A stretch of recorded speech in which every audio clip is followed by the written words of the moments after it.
আসসালামু আলাইকুম। Marriage care বিডির বিবাহ বিষয়ক আলোচনায় আজকে ৭৬তম পর্বে কথা বলবো। বিয়ের আগে কোন, কোন ব্যাপার ক্লিয়ার হওয়া দরকার? বিয়ের সিজন চলছে।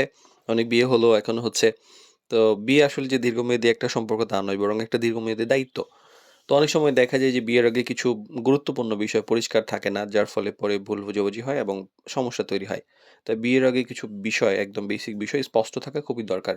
সেটা পরে পারিবারিক মাধ্যমে খোঁজ নেওয়া হতে পারে বা পাত্রপাত্রী সরাসরি কথা বলে ক্লিয়ার হয়ে নেওয়া ভালো।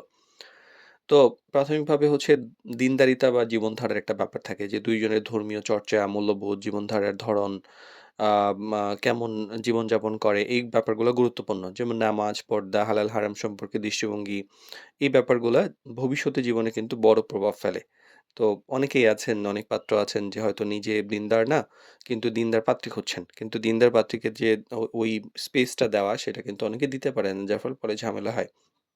আবার পেশা, ইনকাম সম্পর্কে এক পরিষ্কার ধারণা থাকা উচিত যে কেমন আয় হয়, কাজের স্থায়িত্ব কেমন, এইসব বিষয় কিন্তু আ মান জানা লাগে। কারণ সংসার চালাতে আ বাট বাস্তব অর্থনৈতিক যে একটা গুরুত্ব মানে দিক সেটাও অনেক গুরুত্ব প্রভাব ফেলে। কারণ এটা সংসার চালাতে অর্থনৈতিকের যে ব্যাপার সেটা সবচেয়ে বেশি গুরুত্বপূর্ণ হয়ে যায় একসময়।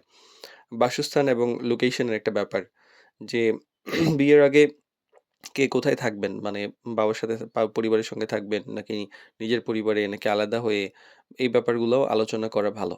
কারণ লোকেশন নিয়ে পরবর্তীতে ঝামেলা তৈরি হয়। অনেকে বিদেশে সেটেল হইতে চায়, দেশে সেটেল হইতে চায়, আলাদা করে বাসা নিতে চায়, শহরে থাকতে চায়, গ্রামে থাকতে চায়। একেকজনের ধারণা একেক রকম।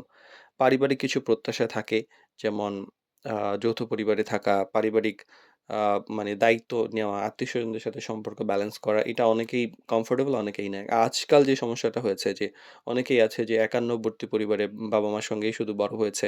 মানুষের সঙ্গে মিশে নাই, মিশতে কমফোর্টেবল না, কথা বলতেই অপছন্দ করে। সেক্ষেত্রে দেখা যায় শ্বশুর শাশুড়িকে অ্যাকসেপ্ট করতে চায় না। এরকম কিছু ব্যাপার থাকে। তো এগুলো আগে জেনে নেওয়া ভালো। আর ভবিষ্যৎ পরিকল্পনার ব্যাপারে স্পষ্ট ধারণা থাকা উচিত যে তার মেন্টালিটি কেমন, কেরিয়ার, পড়াশোনা, সন্তান নেওয়ার সময় তার ধারণা কেমন হবে, এইসব বিষয়ে দুজনের দৃষ্টিভঙ্গি কেমন সেটাও জানা দরকার। কারণ অনেকগুলা ডিভোর্স কেস পেয়েছি এমন যে মেয়েরা সন্তান নিবে না, মানে তার কেরিয়ারের জন্য সন্তান নিবে না, এইজন্য হচ্ছে আম আম সংসার ভেঙে গেছে।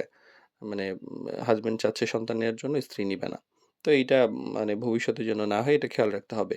আর ব্যক্তিগত সীমার একটা বা যোগাযোগের ব্যাপারে কথাবার্তার ধরন, ব্যক্তিগত আ সময়, যোগাযোগ মানে ২ জনের মধ্যে কমিউনিকেশন বা এই ব্যাপারগুলা পরস্পর বোঝাপড়া থাকা দরকার। কারণ প্রত্যেকটা মানুষের একটা ব্যক্তিগত স্পেস থাকে, সেটা আলাদা হয়।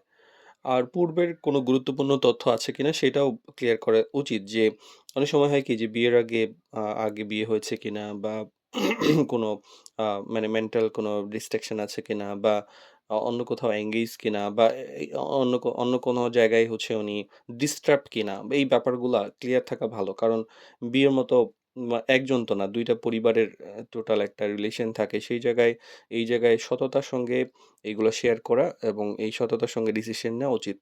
তো বিয়ের আগে যে সবকিছু আমরা পারফেক্টলি পাবো তা কিন্তু হয় না। কিন্তু কিছু, কিছু গুরুত্বপূর্ণ বিষয় যেগুলা পরিষ্কারভাবে আলোচনা করে নেওয়া ভবিষ্যৎ জীবনের জন্য অনেক সহজ হয়।